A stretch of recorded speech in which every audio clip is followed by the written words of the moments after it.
আপনি নিশ্চিত যে আপনি গর্ভধারণ করেছেন। হ্যাঁ, মা হওয়ার জার্নিটা একটি খুব সুন্দর একটা অভিজ্ঞতা। এই জার্নিটা আরো সুন্দর করে তুলতেই আজকে আমার এই বিশেষ আলোচনাটি।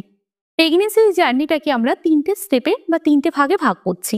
ভাগগুলো কি, কি? ১ম ভাগ, ২য় ভাগ এবং ৩য় ভাগে।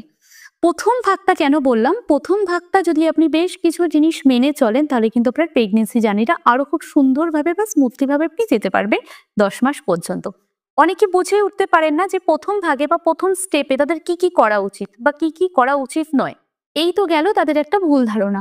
এবার ১ম ধাপ বলতে আমরা কোন দিন থেকে কোন সময় বলছি সেটা আমি পরে আলোচনা করছি। এবার এই বুঝে ওঠার আগেই ১০০% এর মধ্যে ৪০% মানুষেরই মিসক্যারেজ হয়ে যায়।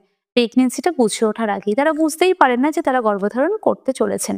আপনাদেরকে এবার বলবো কোন সময়টার কথা বলছি। ১ম স্টেপ বলতে আমরা এই সময়টাই বলে থাকি ১ থেকে ১৩ সপ্তাহ। এটা হলো আমাদের ১ম যেই স্টেপ বা ১ম যেই ভাগ আমরা সেইটার কথাই কিন্তু আপনাদেরকে বলছি। অনেকে বলছেন যে আমার মধ্যে আমি এইসব সিম্পটম দেখেছিলাম বা এই ধরনের অনুভূতিগুলো আমি পেয়েছিলাম, বমি হয়েছিল বা এই জায়গায় ব্যথা ছিল, এটা কেন দেখতে পাচ্ছি না?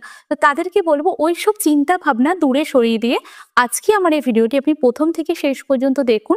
আশা করি আপনাদের অনেক প্রশ্নের উত্তর পেয়ে যাবেন। অবশ্যই আপনারা পুরো ভিডিওটি দেখবেন। স্কিপ করে দেখবেন না। স্কিপ করে দেখলে বুঝতে পারবেন না। অনেকেই আছে আমাকে কমেন্ট করেন, তারা কিন্তু ভিডিওর অনেক কিছু না দেখিয়ে আমাকে কমেন্ট করেন। তাদের কাছে একটাই রিকোয়েস্ট, ভিডিওটি পুরোটা দেখুন এবং বুঝুন। না বুঝলে কিন্তু আপনি প্রশ্নের উত্তর পাবেন না। তাহলে চলুন আমরা এবার মূল আলোচনায় যাই। তার আগে ভালো লাগলে অবশ্যই আমার চ্যানেলটি সাবস্ক্রাইব করবেন।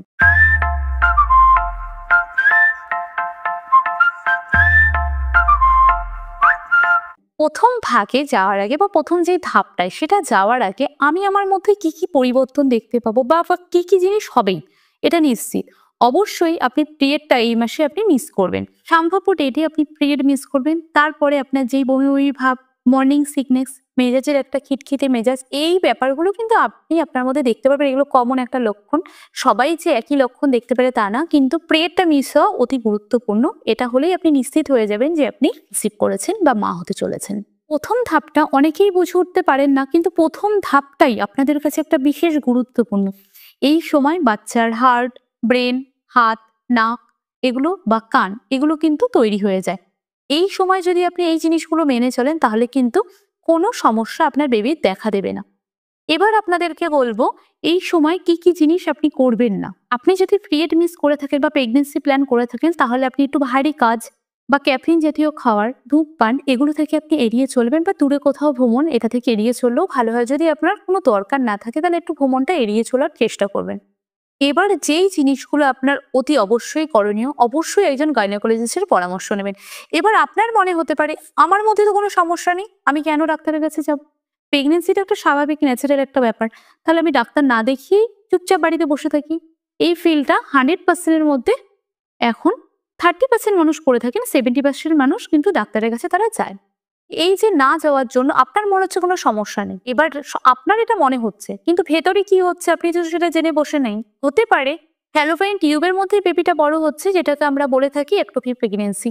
যার জন্য প্রেগন্যান্সিটা কিন্তু বেশিদিন স্টে করবে না। মিসক্যারেজের হিস্ট্রি হতে যেতে পারে। তার জন্য আমরা বলে থাকি আপনি পিরিয়ড মিস হওয়ার সাথে, সাথেই কিট দিয়ে টেস্ট করাবেন। আপনি যদি আরো ভালো করে বুঝতে চান অবশ্যই একটা ইউএসজি করিয়ে নেবেন। এছাড়াও আপনাকে বেশ কিছু টেস্ট করিয়ে নেওয়া উচিত। সেটা হলো হিমোগ্লোবিন ঠিক আছে নাকি, থাইরয়েড আছে নাকি, যৌনবাহিত কোনো রোগ আছে নাকি, সুগারের কোনো সমস্যা রয়েছে নাকি, বা এছাড়াও আপনার যদি কোনো জটিল সমস্যা থেকে থাকে সেটা কিন্তু আপনার ১ম ধাপের স্টেজেই যে আপনি যখন টেস্টগুলো করাবেন তখনই কিন্তু ধরা পড়ে যাবে। এবার আপনাদের যেটা অবশ্যই করণীয়, ডাক্তারের কাছে তো যাবেন, সেটা হলো ১ম ১ নম্বর একটা কথা। এবার দ্বিতীয়ত ডাক্তারের পরামর্শ নিয়ে আপনি ফলিক অ্যাসিড সেবন করবেন। এতে কিন্তু আপনার বেবির কোনো ত্রুটি হবে না। তাতে কি হবে? শিশুর ব্রেন বৃদ্ধি বিকাশে সাহায্য করবে। এই সাথেও কিন্তু আয়রন ট্যাবলেট বা ১ গ্লাস করে দুধ আপনি প্রতিদিন খাবেন। কখন খাবেন কি সেই নিয়ে আমি পরে বিস্তারিত আপনাদের অন্য কোনো ভিডিওতে আলোচনা করে দেবো। এবার আপনাদেরকে বলবো কি, কি খাবেন। অবশ্যই প্রোটিন সমৃদ্ধ খাবার বা যেই খাবারগুলোতে প্রচন্ড পরিমাণে ভিটামিন আছে সেগুলো আপনারা হয়তো বুঝতে পারছেন না কি, কি খাওয়া উচিত। যদি আপনাদের বমি না হয়ে থাকে, অনেকে বলে থাকে যে আমার প্রচন্ড পরিমাণে বমি হচ্ছে, তাহলে আমি কি খাবার খাবো? এবার এই সিজনে আমার যে হরমোনটা বৃদ্ধি পাচ্ছে, হরমোনের তো একটা ইমব্যালেন্স হবে। যেহেতু আপনি গর্ভধারণ করেছেন, আপনার মধ্যে তো বিভিন্ন চেঞ্জেস আসবে, এটা একটা স্বাভাবিক ব্যাপার। তবে তাদেরকে আমি একটাই কথা বলবো, যাদের অতিরিক্ত পরিমাণে বমি হচ্ছে, আপনারা এই জিনিসটা খেতেই হবে বা বাচ্চার জন্য খুবই ভালো, বাড়ি থেকে প্রেসারাইজ করছে। তাদেরকে একটা কথা বলবো, বাড়ি থেকে প্রেসারাইজ করলেও আপনারা জিনিসগুলো এভয়েড করবেন। যেমন আপনার দুধের সমস্যা হচ্ছে, দুধটা কদিন এড়িয়ে চলবেন।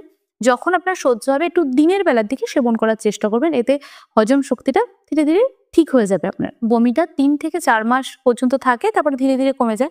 এই নিয়ে ভয় পাওয়ার কোনো কারণ নেই। বমি হতে থাকলে কিন্তু আপনাকে জল আছে যেইসব যুক্ত খাবার, যেমন শসা বা ডাব। ডাবের জল কিন্তু আপনি প্রতিদিন খেতে পারেন। এতে কোনো ভয় পাওয়ার কিছু নেই। অনেকে আমাকে এবার বলবেন যে, "তাহলে কি আমি পেঁপে বা আনারস জাতীয় এইসব খাবারগুলো খেতে পারি?" তাদেরকে একটাই কথা বলব, সায়েন্সে কিন্তু কোথাও বলা নেই এই খাবারগুলো খেলে আপনার প্রেগন্যান্সিতে সমস্যা হতে পারে। তবে প্রত্যেকের প্রেগন্যান্সি সমান না। তাই প্রত্যেকের যে একই সমস্যা হবে তাও না। তাই জন্য বলে থাকি একটু ২-৩ মাস একটু এভয়েড করলে তো কোনো অসুবিধা যদি না হয়ে থাকে, আপনি এই জিনিসগুলো একটু এভয়েড করবেন। এবার আপনাদেরকে বলব, বাজার চলতি যেসব বা প্যাকেট জাতীয় যেসব খাবার, সেগুলো আপনি একটু প্যাকেটের যে ডেটগুলো, এক্সপায়ার ডেটগুলো দেখেই খাবেন। একটু চেষ্টা করবেন জাঙ্ক ফুডগুলো এড়িয়ে চলে, বা চটজলদি যেই খাবারগুলো হয়ে যাচ্ছে সেগুলো খাবেন না। বেশি পরিমাণে শাকসবজি খাবেন, ফল খাবেন, দুধ খাবেন, ডিম খাবেন, যদি আপনার কোনো সমস্যা না থেকে থাকে। প্রোটিন জাতীয় খাবারগুলো নিলে আপনার এবং আপনার বেবির দুজনেরই কিন্তু স্বাস্থ্যসম্মত হবে। অনেকে বলে থাকেন যে, আমরা কি এই সময় শারীরিক মিলন করতে পারি? তো তাদেরকে একটা কথা বলব, ১ম ৩ মাস একটু শারীরিক মিলনটা এড়িয়ে চলাই কিন্তু আপনাদের জন্য উপযুক্ত, বা আপনাদের জন্য খুবই ভালো হয়। এবার আপনার কি, কি কাজ করতে পারবেন, কি, কি কাজ করতে পারবেন না। আমরা তো বলে থাকি যে ভারী জিনিসপত্র একদম একটু কি, কি কাজ করবেন না। সিঁড়ি দিয়ে ওঠানামাটা একটু এড়িয়ে চলবেন, বা ভারী জিনিস বহন করতে হবে এমন কোনো কাজ একটু এড়িয়ে চলাই ভালো। অনেকে বলে থাকেন, আমি তো স্বাভাবিক কাজ করতে পারবো। কিন্তু আপনার যদি প্রেগন্যান্সিটা স্বাভাবিক হয়, আপনাদেরকে এর আগেই বলেছি একজন গাইনোকোলজিস্টের পরামর্শ নেবেন। যদি আপনার প্রেগন্যান্সিটা স্বাভাবিক হয়, তাহলে স্বাভাবিক কাজকর্ম করে যাওয়া, এটা কোনো ভয়ের কোনো কারণ নেই। স্বাভাবিক কাজকর্ম করলেই কিন্তু আপনার নরমাল ডেলিভারি হওয়ার চান্সটা একটু বেশি থাকে। একটু ব্যায়াম করবেন, হাঁটাহাঁটি করবেন। সকালে ঘুম থেকে উঠে এবং বিকালে একটু হাঁটাহাঁটি করার চেষ্টা করবেন। এগুলো আপনার এবং আপনার শিশুর দুজনের জন্য খুবই ভালো।